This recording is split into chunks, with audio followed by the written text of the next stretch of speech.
We plan to kick things off this morning as we talk about the Traffic Warden Division of the Ministry of Works and Transport. They will be parading in the Independence Day Parade for the very first time since becoming operational approximately 7 years ago.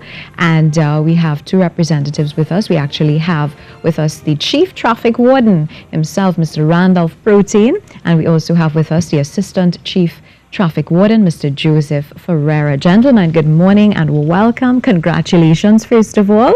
My first question to you, how do you feel about this opportunity to be recognized in such an amazing way alongside the armed forces? Well, let me say good morning, Trinidad and Tobago, and wherever who are viewing us. We think it's an honor to be just a fledgling entity, and so soon, it's just 7 years after our existence, we are accepted to be on the Independence Day Parade. That has been a want or a request from the lower levels, the ranks.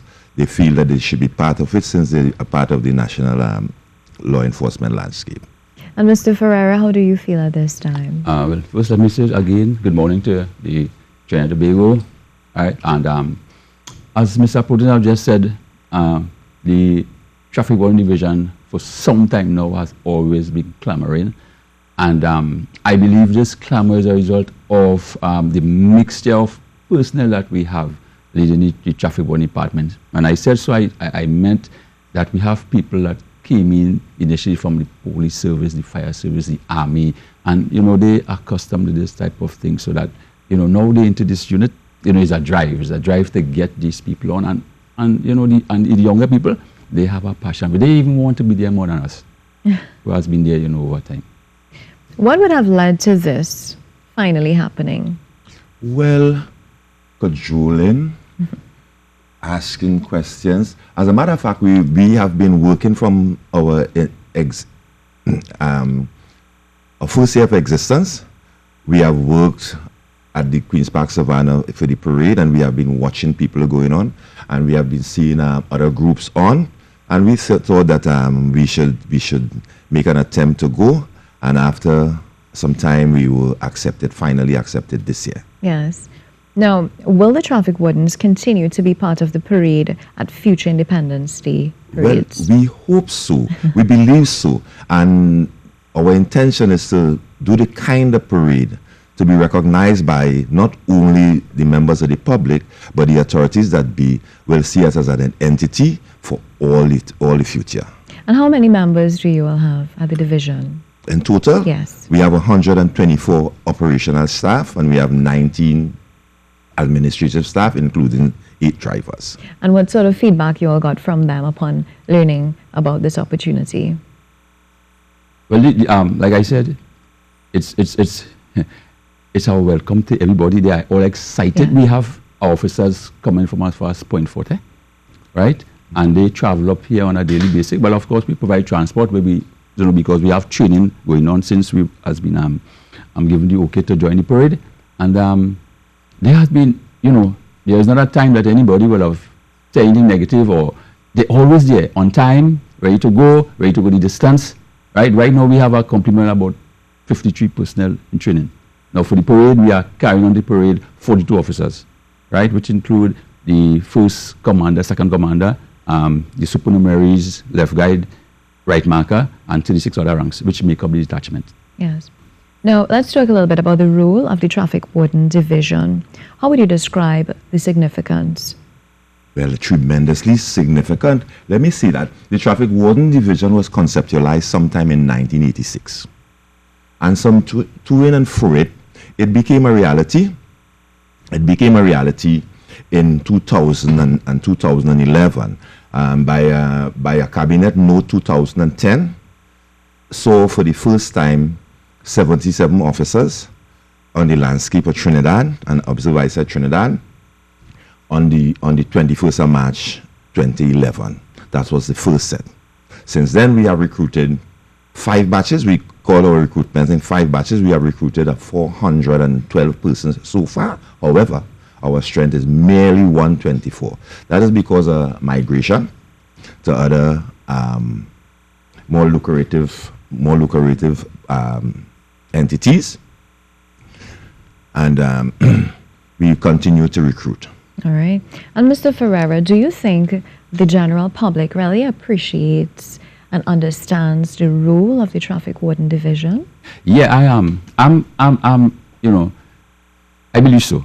In that the request that we have from the public, right, at times is overwhelming that we just can't meet up the demands. But we try our endeavor best to do as much as we could.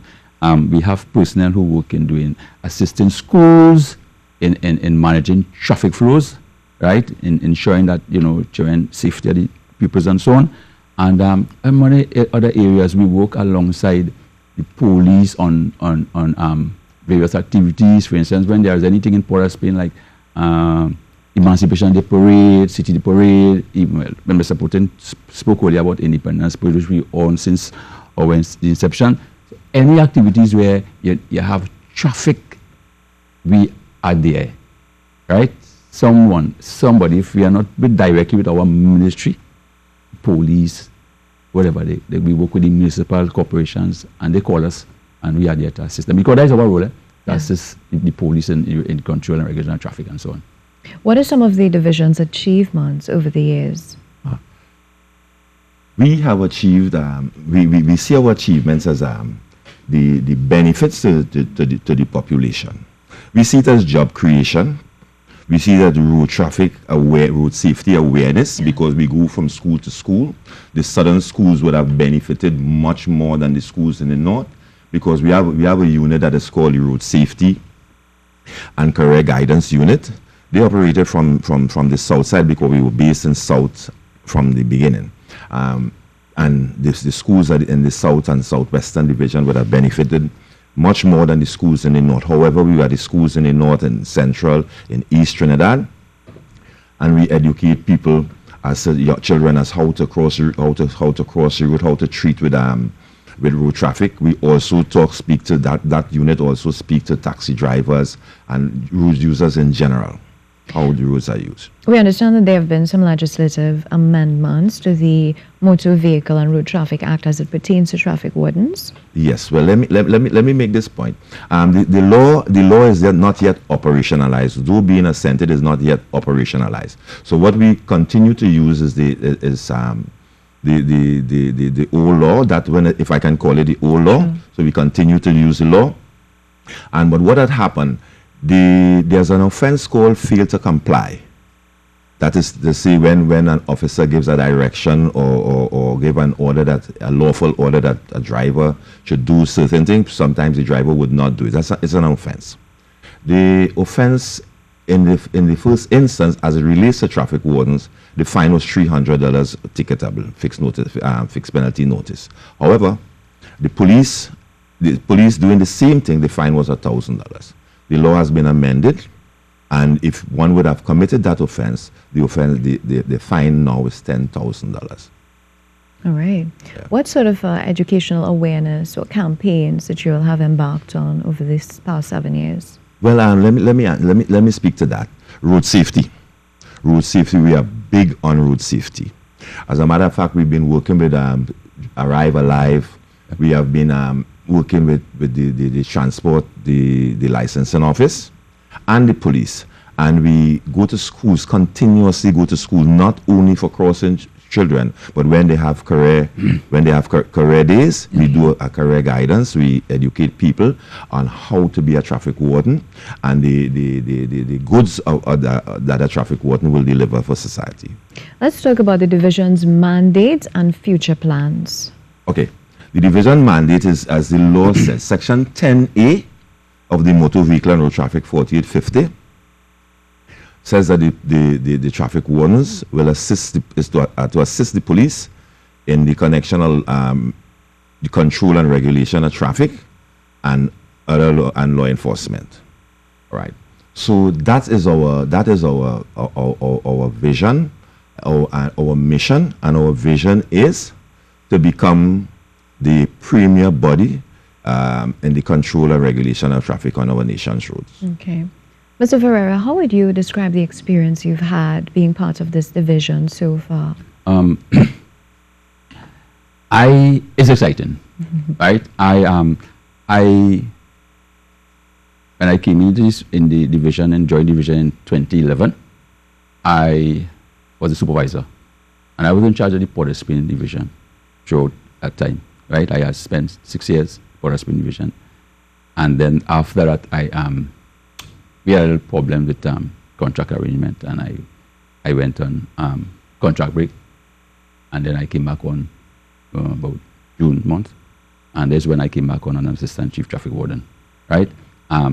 During my time, in the 6 years, I have led the traffic warden department, Port of Spain division, through, some turbulent times, but we survived, right? Because when the traffic warden just came into being, we hadn't a base, for instance, and we had to work alongside our counterparts like the police. One time we were attached to traffic branch in Silots, and we used to muster day on a morning and take for duty on the streets of Port of Spain. And then we moved from there. At one time we were at Parliament Building, where we did the same thing. And then finally, at the end of 2011, I think it was, we moved down to the Ministry of Works building in Port of Spain, and we continued performing from there. From there, we went on to San Juan, where we had a building down there, and we were there for about another year or so.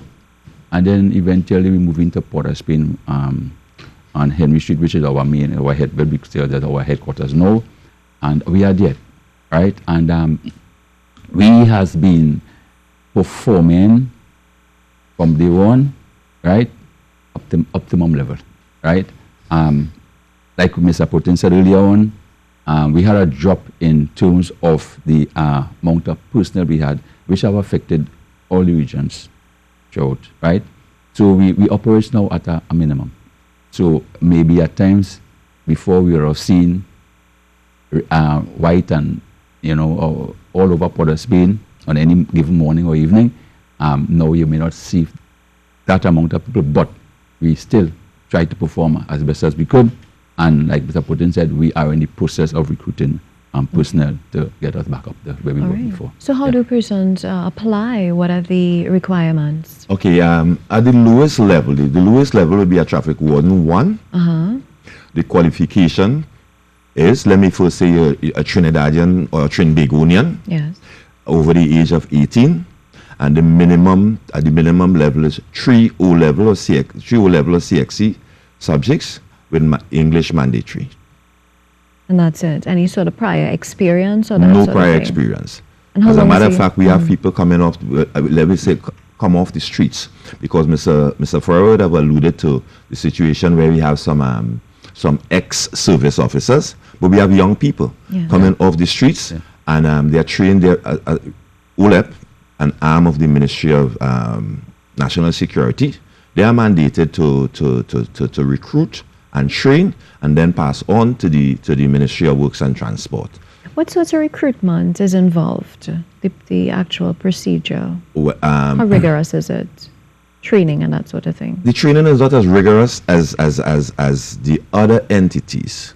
However, OLEP, with the skills of OLEP, managed to give us a sort of rounded person. However, we continue to train. We do in-house training. As a matter of fact, when you now come out of OLEP, we keep you inside for 2 weeks, and then when we send you out with a mentor, somebody with the service who will train you, and then training is further done by SSA, by NTA, and other services that offer training in the social skills. So we send people on those courses. And how do people apply? Is there a number to call? Is there a form online that they need to fill out? You apply to OLEP, the Organization for Law Enforcement Policy. Their address is London Street in Port of Spain. That's just off Duke Street or off Ryson Road. That connects Ryson Road and Richmond Street. You apply to OLEP, and from there OLEP does the recruitment. Okay. Now, I know you mentioned that the division has only become operational approximately 7 years now. Yeah, just over 7 years. March 21st, the date. 2011. So what sort of arrangements did we have in place before you all came into existence in terms of fulfilling the mandate that you all currently, the role that you play? Okay, that was largely, or solely I should say, surely I should say the business of the police. Okay. However, in conceptualization of it, according to the history, is that the police officers thought that they needed help, and that because they had to attend court because they have other businesses to do and saw traffic, that there should be some other entity to assist with traffic. And it's on this premise the division is formed, that since the police has to do other things, we would like at some point in time to be the sole provider traffic service, road traffic service in Trinidad Wonderful. and Tobago. What would you like to add? Is there anything else that you would like to say to our viewing and listening audience, Mr. Ferreira? Yeah, the law, as Mr. Putin mentioned earlier on, is now amended to where persons could be charged for inciting other persons not to comply with the traffic wardens. And I want to say that the traffic wardens department is not outside there to punish people. We are there to educate people. Okay? However, there are times when, yes, we have to apply the law, right? And people must cooperate, or we asking that the public cooperate with the traffic wardens. Because if they don't, then they will have to feel the full brunt of the law. Yes. Right? And Mr. Protein didn't mention, in addition to the 10,000, there could be an imprisonment for 6 months with that fine. Okay. Yeah. Your closing comments? Well, I would want to say, we are aspiring, it did not happen in the first instance or immediately, that the confidence and the respect from the traveling public, and we are hoping, don't think that we have reached the threshold as yet, but we think we are on the way. Traffic wardens are having less problems than we had in the initial stages. And I think I must use this opportunity to say, as a revenue earning entity, we have earned in our 7 years, by the end of June 2018, the ticket value, that's the fixed penalty notice value, has been over $18 million. Oh, wonderful. So I think that the traffic warden has carved its space in the law enforcement landscape of Trinidad. Wonderful. Well, thank you so much. It's been a pleasure chatting with you, and congratulations. We look forward to seeing you in full force out there on Independence Day. We will. Well, we hope to create the impact that we want to. Yes, wonderful. Congratulations. Thank you so much. We've been chatting with Chief Traffic Warden, Mr. Randolph Protein, and the Assistant Chief Traffic Warden, Mr. Joseph Ferreira. We now take you to a local weather forecast.